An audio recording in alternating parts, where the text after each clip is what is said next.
Herzlich willkommen to another special of German 365. Today we are number 3, the subjunctive, or in German, der Konjunktiv. So what is der Konjunktiv? Well, pretty straightforward. In English, we would say something like, I would say something. So the would plus a verb is a subjunctive. So in German, it works the same way. We use the subjunctive form of werden, which is würden, and we conjugate that, and then we use another verb with that. However, it's not that straightforward. There are some verbs like haben, sein, or the modals that actually take special forms. So we're going to go through that, and I also created a Quizlet again for you to study those forms, so feel free to check that out right away or before even starting to watch the presentation.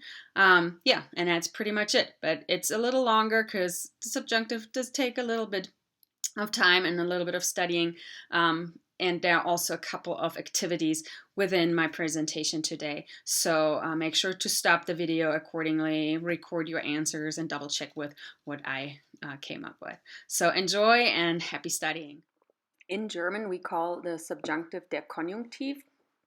And haben, sein, and the modals kind of have their own forms, we can call it that to make it easy. And the others use würden plus an infinitive. Also keep in mind that möchten is actually the subjunctive form of mögen.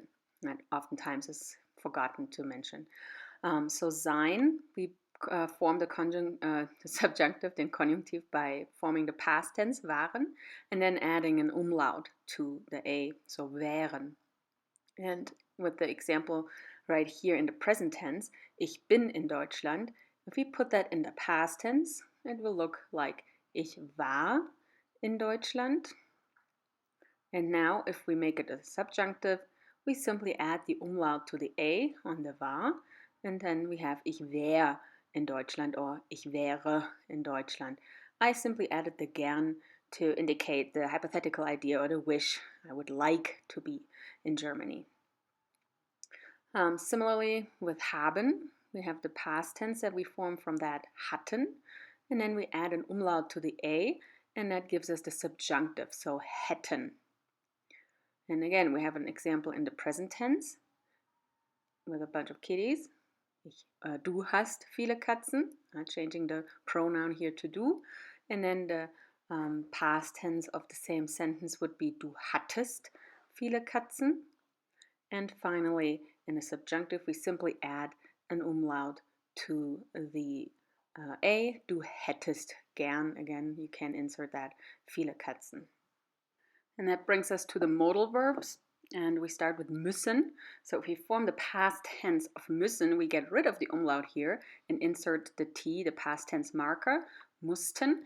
And for the subjunctive, we go back to the umlaut, but we keep the past tense marker, müssten.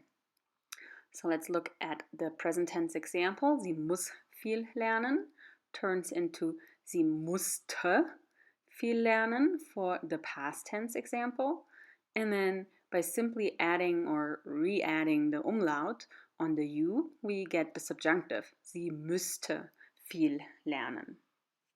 Our next modal verb is dürfen, and it works the same way. So we have an umlaut in the present tense or in the infinitive, which we lose for the past tense. We insert the t past tense marker, durften, and then for the subjunctive we re-add or reinsert the umlaut on the u, durften. So here we have a glass of wine. So wir dürfen Wein trinken is the present tense. We are allowed to drink wine. And in the past tense, we could say wir durften Wein trinken. And if we had a subjunctive here, like we would be allowed to drink wine, if we were 21, for example, wir dürften Wein trinken. And then the next one, können.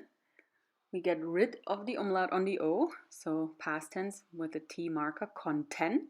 And then for the subjunctive, we re-enter the umlaut on the o sound, so könnten. And here we have a little Quietscheentchen. Ihr könnt gut schwimmen. You can swim well. You all can swim well. In the past tense, we could say ihr konntet gut schwimmen. You all were able to swim well. in the past when you were younger, for example. Or then for the subjunctive, ihr könntet gut schwimmen. You could or you would be able to swim well. And sollen is a little bit different. So sollen turns into sollten in the past tense and actually looks the exact same for the subjunctive. So sollten again.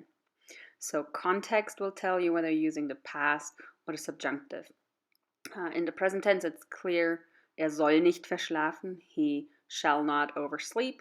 And then in the past tense, we would have, sollte nicht verschlafen, he wasn't supposed to oversleep or he should not oversleep.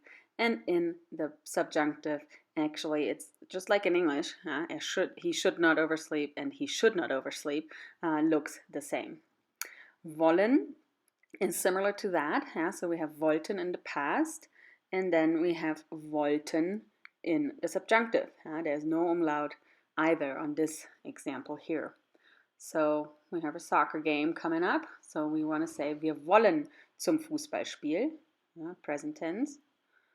And then we have the past tense, wir wollten zum Fußballspiel. We're implying that we wanted to go there.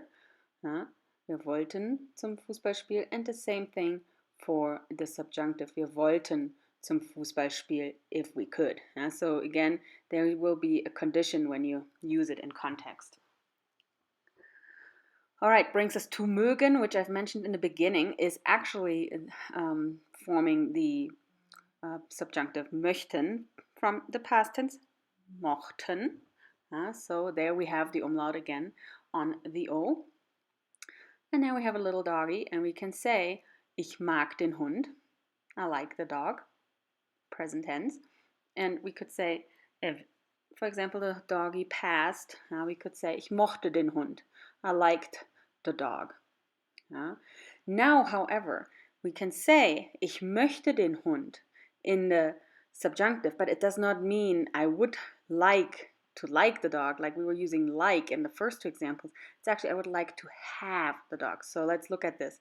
Ich mag den Hund is simply I like the dog, okay? Even in the past tense, I liked the dog. But ich möchte den Hund imply you have to be more clear. You can't just imply something. So you would have to say, ich möchte den Hund haben, ich möchte den Hund streicheln, ich möchte den Hund füttern. I would like to have the dog, I would like to pet the dog, I would like to feed the dog. So möchten is a little bit, tricky. Let's look at some of the changes that we've seen. So strong and irregular weak verbs with an A, O, and a U in the simple past will take the umlaut, as we have seen before. Okay, so we have sein, haben, werden, and wissen. Those add an umlaut in the subjunctive. After you formed the past, simply add an umlaut. Weak verbs unchanged are, for example, kaufen, that has then the kauften and the kauften form for both. Wünschen, wünschten, and wünschten. And then we have spielen, spielten, and spielten. So there's no change in the subjunctive compared to the past tense form. So keep those in mind. So let's look at Wünsche im Restaurant. Wishes in a restaurant. Ich will ein Bier. We want to say ich hätte or ich möchte gern ein Bier. And here you can pause this clip and try to form these subjunctives for the sentences. And here on the next slide you will get the answers. So maybe you want to go back, stop, make your answers, and then double check if you got it right. Let's summarize this. Die Zusammenfassung. So polite requests, we use möchten, hätten, könnten, dürften, and würden. Conditions contrary to fact, and wishful thinking, and conjectures. Present subjunctive is based on simple past forms, we can say. And some verbs with an A, O, and U require an umlaut. So that's the whole thing in a nutshell. Brings us to the use of würden plus an infinitive. So that's the more commonly used form of the subjunctive, and it's done to express polite requests, wishes, or to give an advice. So a polite request, würdest du mir helfen? A wish, ich würde gerne mitfahren. And an advice, ich würde das nicht machen.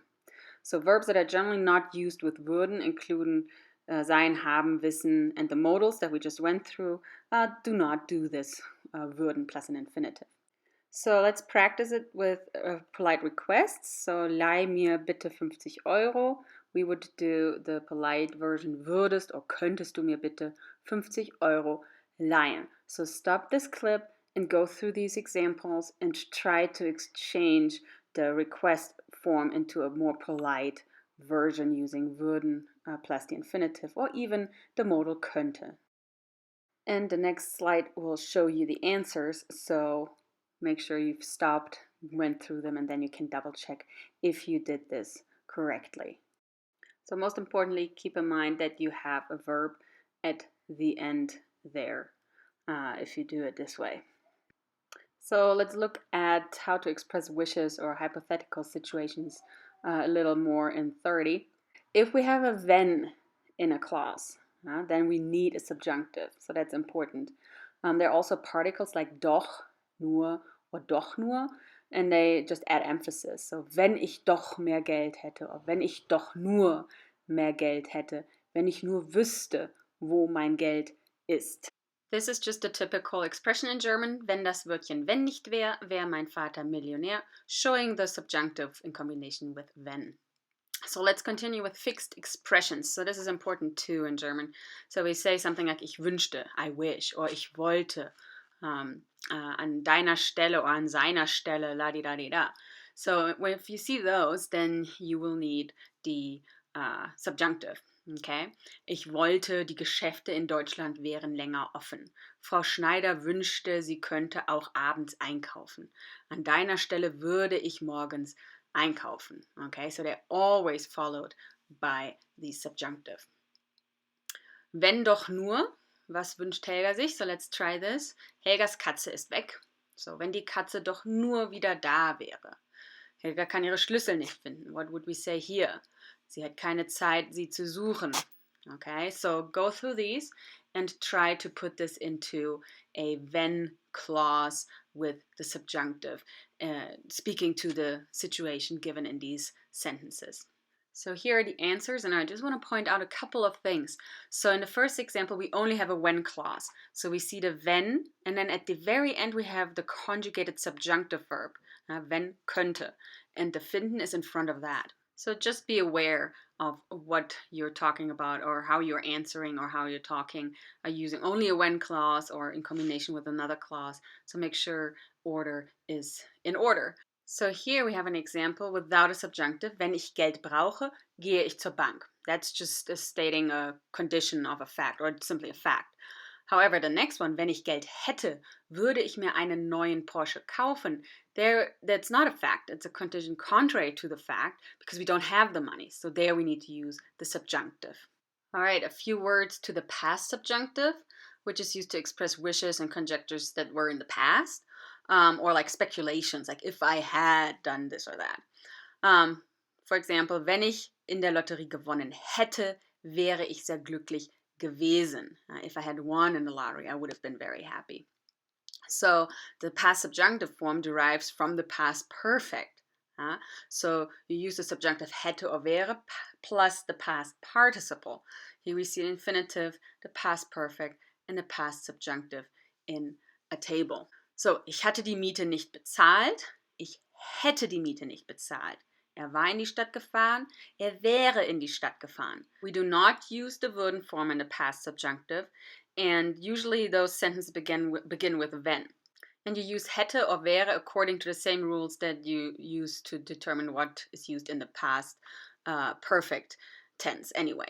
So this is the last practice activity here. Imagine something had been different. Es wäre alles anders gewesen. So look at these sentences, stop them, and fill in the blanks for these examples here. Let's look at answer number 1 as an example. Wenn ich in Berlin geboren wäre, wäre ich Musikerin. Obviously, the second part can be completely different than what you've put down, but make sure you have the correct verb, in this case wäre, with geboren, and then to be a musician, wäre ich Musikerin. That's all about the subjunctive. I hope it wasn't overwhelming, but if you have any questions, please comment below and I'll get back to you. All right, thanks for watching.